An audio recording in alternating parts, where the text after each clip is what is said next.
Seguimos en esta serie de repasos grosera de conceptos de derecho civil, siempre siguiendo la bibliografía de la descripción, que es de acceso público. Ahora vamos a ver la diferencia entre cosas y bienes. Cosas y bienes son dos conceptos o categorías jurídicas distintas, al menos en la teoría. ¿Por qué?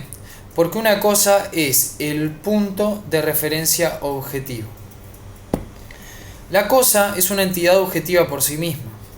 Esto quiere decir que existe con independencia del sujeto. Esto existe objetivamente por sí mismo y no porque tenga una relación conmigo o con algún sujeto determinado. Tiene que ser jurídicamente relevante. Igualmente vamos a ver los caracteres de la cosa. Mientras que un bien, la palabra bien supone un interés, una ventaja, un provecho que le procura esta cosa a la persona. Por eso se dice que ahí tenemos cierta subjetividad, ya que el interés o la ventaja que le procura esa cosa a un sujeto se le llama bien y necesariamente requiere, o sea, se vincula con el sujeto. Por eso se dice que es subjetivo el concepto de bien. Por eso es importante hacer esta distinción, porque en una cosa pueden existir varios bienes. ¿Por qué? Imagínense un árbol de naranjas en el cual tiene un propietario, pero a su vez una persona tiene el derecho de usufructo. Entonces el propietario va a tener el derecho de propiedad, o sea, es un bien, y la persona va a tener otra persona va a tener el derecho a percibir sus frutos. Entonces van a haber dos bienes, por ejemplo, en una misma cosa. Ese árbol es el punto de referencia objetivo. Bien, aunque en la teoría sea fácil identificar, como nos dicen los autores del libro, en la práctica, o sea, en los textos positivos, mejor, se utilizan indistintamente, y más en el Código Civil uruguayo. Vamos a hacer otra diferenciación entre cosa y objeto de derecho. El concepto de objeto de derecho es distinto que el de cosa. Lógicamente que la cosa es objeto de derecho, pero el objeto de derecho es más amplio, nos dicen los autores. Hay negocios jurídicos que no necesariamente tiene que haber una cosa de por medio,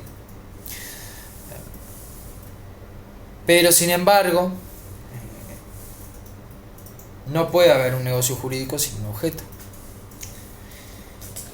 Entonces, en los derechos reales, por ejemplo, de lo que hablábamos en videos anteriores, es fácil identificar, relativamente fácil identificar la cosa, ya que el derecho real supone un derecho en la cosa, sobre la cosa, contra la cosa.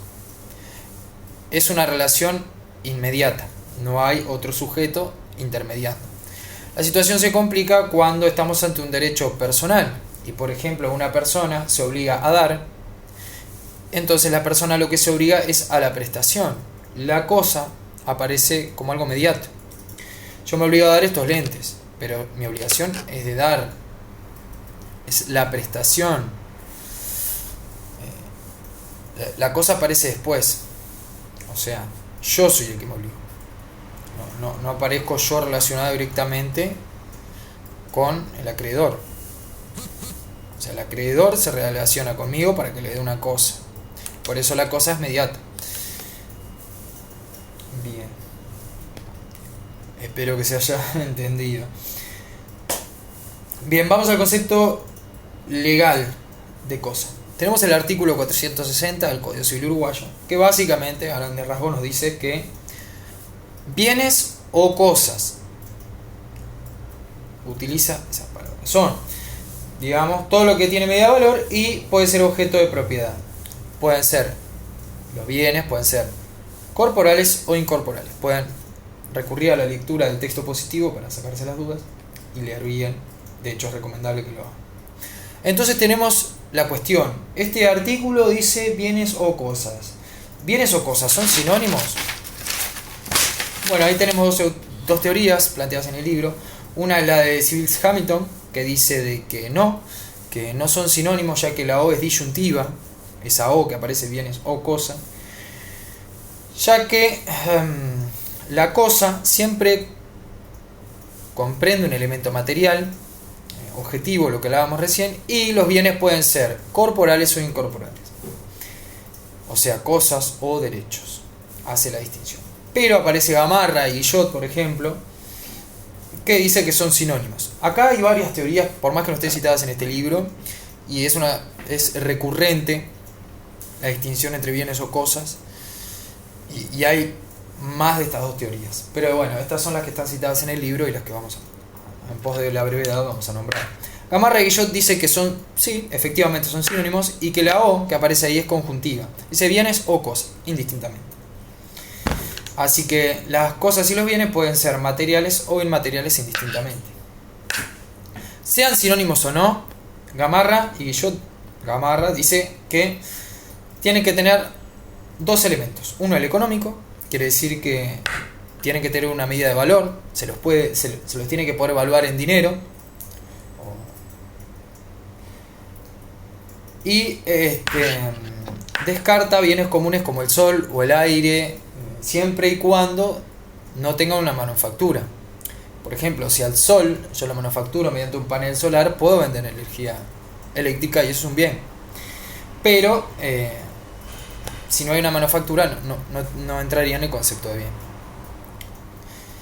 Después tenemos que el aspecto dominial, que quiere decir que debe de poder ser objeto de propiedad.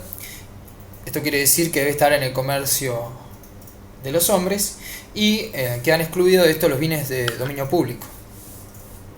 Caracteres de la cosa. Primero, la extrañeza al sujeto, debe ser exterior al sujeto. Tiene que tener relevancia jurídica. Por ejemplo, como hablábamos recién, el aire, si no se manufactura, no es relevante jurídicamente.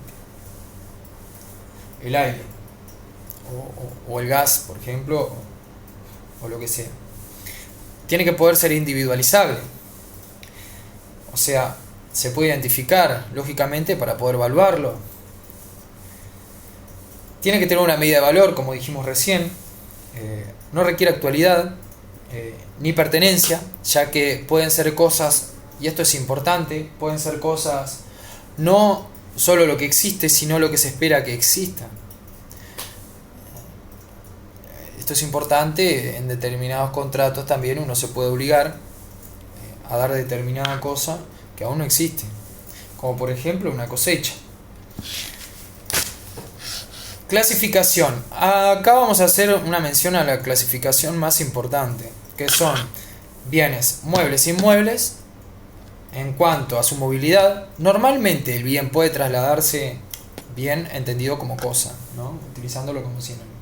Si la cosa puede trasladarse fácilmente, o sea, normalmente se puede trasladar, entonces estamos ante un bien mueble.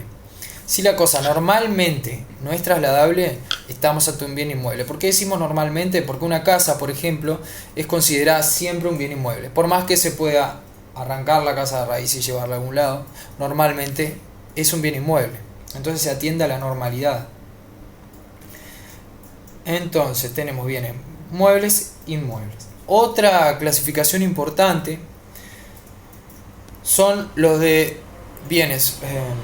Ojo, los bienes también pueden ser, aparte de las cosas, pueden ser muebles, inmuebles. Y los bienes, que son los derechos, pueden ser bienes muebles, inmuebles también, dependiendo si recaen sobre cosa mueble o cosa inmueble. Bien, por ejemplo, derecho de propiedad, un derecho real mueble puede ser un derecho de propiedad sobre un automóvil, como nos dice el libro. Un derecho real inmueble puede ser un derecho de propiedad sobre una cosa. Un derecho personal mueble puede ser una obligación de dar cosa mueble. Un derecho personal inmueble puede ser una obligación de dar cosa inmueble. Bien, entonces tenemos que pueden ser también fungibles o no fungibles. La fungibilidad, cuando se utiliza este término por lo general en el derecho civil, aunque el Código Civil diga otra cosa, que quiere decir que son consumibles, en realidad se refiere a que puedan ser sustituibles. Fungibilidad es igual a sustituibilidad. O sea, a que puedan ser sustituibles.